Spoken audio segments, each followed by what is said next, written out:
दोस्तों, इंडिया का ये विशाल ऐतिहासिक ब्रिज हमारे लिए एक हेरिटेज, अंग्रेजी शासनकाल का साक्षी, बेहतरीन वास्तुकला और उत्कृष्ट निर्माण की एक मिसाल है। ये एक ब्रिटिश कालीन ब्रिज है जिसकी पहचान आज भी वैश्विक स्तर पर है। इसे देखने के लिए न सिर्फ देश के लोग आते हैं बल्कि विदेशी लोग भी इसे देखने के लिए आते हैं। इस हिस्टोरिकल ब्रिज को 16 जनवरी सन 1892 को अमेरिका में कैलिफोर्निया से प्रकाशित अखबार पैसिफिक रूरल प्रेस ने मुख्य पृष्ठ पर छपे लेख में इसे सिंचाई के लिए एक महान योजना और इंजीनियरिंग का एक बेजोड़ उदाहरण बताया था। आर्किटेक्ट की भाषा में इस तरह के ब्रिज को एक्वेडक्ट कहते हैं। ये ब्रिज कहाँ पर स्थित है, इसे कब बनाया गया, इसे बनाने में कितना समय लगा, ये पुल कितना पुराना है, इसके इंजीनियर कौन थे, ये सब आपको हम बताएंगे। ये पुल आर्किटेक्ट का बेहतरीन उदाहरण इसलिए भी है क्योंकि इस पुल के जरिए ही नदी के ऊपर से नहर बहती है। आपने देखा होगा कि ज़्यादातर पुल ऐसे हैं जिनके नीचे से नदी और नहरें निकली हुई हैं, क्योंकि नदी और नहरों को पार करने के लिए ही इनके ऊपर पुलों का निर्माण किया जाता है। लेकिन अंग्रेजों ने इस पुल को इस तरह से डिजाइन किया कि उस समय सिंचाई करने के उद्देश्य से और यातायात के उद्देश्य से एक विशाल नहर इस पुल के नीचे से नहीं बल्कि इस पुल के ऊपर से निकलती है। उसके ऊपर दोनों किनारों पर रास्ता है और पुल के नीचे से बहती है नदी। यानी नदी के ऊपर बना है पुल, पुल के ऊपर बहती है नहर और नहर के ऊपर दोनों किनारों पर पक्का रास्ता भी है। वैसे तो किसी भी पुल की मियाद 100 साल मानी जाती है, लेकिन अंग्रेजों का बनवाया ये ब्रिज 135 साल से भी ज़्यादा पुराना है और आज भी आप देख सकते हैं कि ये पूरी तरह से यूज में है और पूरी तरह से मजबूत है। आपको बता दें कि जब गुजरात में मोरबी पुल हादसा हुआ था, उसके बाद इंजीनियरों ने इस पुल का भी निरीक्षण किया और ये पाया कि ये एक्वेडक्ट अभी भी पूरी तरह से मजबूत और सुरक्षित है और अभी ये न जाने कितने वर्षों तक अपनी सेवाएं देता रहेगा, इसके बारे में कुछ नहीं कहा जा सकता। खैर, इस वक्त हम हैं उत्तर प्रदेश राज्य के कासगंज जिले के नदरई गांव के निकट, जहां पर यह पुल स्थित है। मैं आपको एक साथ दिखाता हूं। नीचे आप देखो, ये नदी बह रही है। इस नदी का नाम है काली नदी और पुल के ऊपर से ये नहर बह रही है।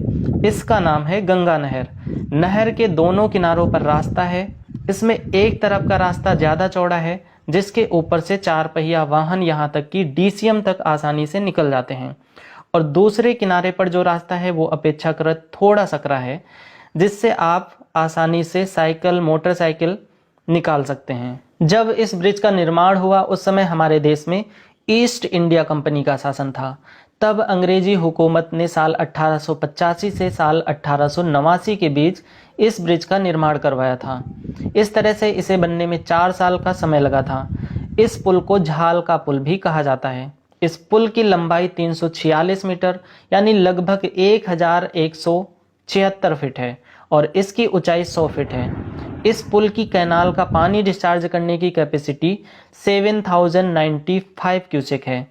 इस पुल का डिजाइन एक British civil engineer William Good ने आयरलैंड के कार्क विश्वविद्यालय के सहयोग से साल 1882 में तैयार किया था। आपको ये भी बता दें कि आयरलैंड, जो कि पश्चिमी यूरोप का एक देश है, वहाँ के जिस कार्क विश्वविद्यालय के सहयोग से इसे डिजाइन किया गया था, वहाँ पर आज भी नदरई पुल निर्माण शैली सिविल इंजीनियरिंग के पाठ्यक्रम का हिस्सा है और कार्क यूनिवर्सिटी के सभागार में इस पुल का पूरा ब्यौरा आज भी संरक्षित है।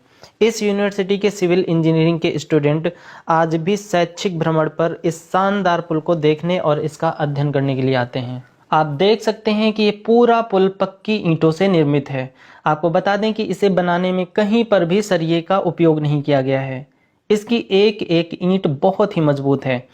भले ही ये अंग्रेजों की कोई हवेली नहीं है, ये एक पुल ही है, लेकिन आप देख सकते हैं कि इसका निर्माण बहुत ही उत्कृष्ट और बहुत ही ज़बरदस्त है। इसमें फिनिशिंग का बहुत ही ध्यान रखा गया है और आप देख सकते हैं कि हर जगह पर गजब की फिनिशिंग है। इसकी एक एक ईंट इतनी मजबूत है और इतनी मजबूती से जुड़ी हुई है कि अगर कोई भी ईंट निकाली जाए तो बहुत मुश्किल से टूट टूट कर ही निकलेगी। पुल के किनारे बने इन रास्तों पर जो ये आपको गड्ढे दिखाई दे रहे हैं, ये जो टूटी हुई ईंटें दिखाई दे रही हैं, इनमें रास्ते के दोनों किनारों पर सेफ्टी के लिए लोहे की मोटी ग्रिल होती थी जिसे चोर काट ले गए। इसमें ये जो बड़े बड़े टनल जैसे यानी कि सुरंग नुमा जो गड्ढे दिखाई दे रहे हैं, ये नहर के नीचे नीचे यानी कि इस पुल के अंदर अंदर एक ओर से दूसरी ओर तक जाते हैं, लेकिन दूसरी तरफ से ये बंद हैं। आप देख सकते हैं कि इनके दोनों किनारों पर कुछ इस तरह से कोठीनुमा स्ट्रक्चर बने हुए हैं। इन कोठीनुमा स्ट्रक्चर की जो स्लैब है वो भी ईंटों से ही निर्मित है और कहीं पर भी सरिये का इस्तेमाल नहीं हुआ है। इनके अंदर नीचे उतरने के लिए भी जगह है, लेकिन लोगों ने अंदर बहुत गंदगी मचा रखी है। पूरे पुल की एक एक ईंट बहुत ही बेहतरीन तरीके से लगाई गई है। इस पुल के ऊपर ये जो गंगा नहर बह रही है, ये हरिद्वार से आती है। हरिद्वार से गंगा नदी से ही निकली हुई है और ये बहुत गहरी है। इस नहर के पानी का बहाव आप देख सकते हैं कितना तेज है। इस नहर का निर्माण ब्रिटिश इंजीनियर सर प्रोबी थॉमस कॉटली की देखरेख और उनके नेतृत्व में इस तरह से किया गया था कि ये नहर न सिर्फ सिंचाई के लिए बल्कि यातायात के लिए भी उपयोगी हो।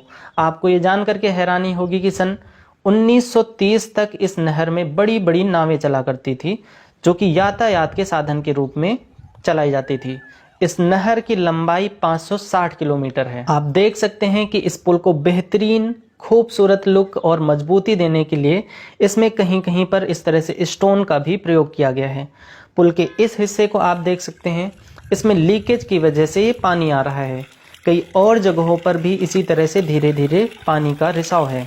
इस पुल की लंबाई और इसके स्ट्रक्चर को देखकर पता लगता है कि किसी ज़माने में ये काली नदी काफ़ी ज़्यादा विस्तृत क्षेत्र में बहती होगी या इसमें बाढ़ भी आती रही होगी।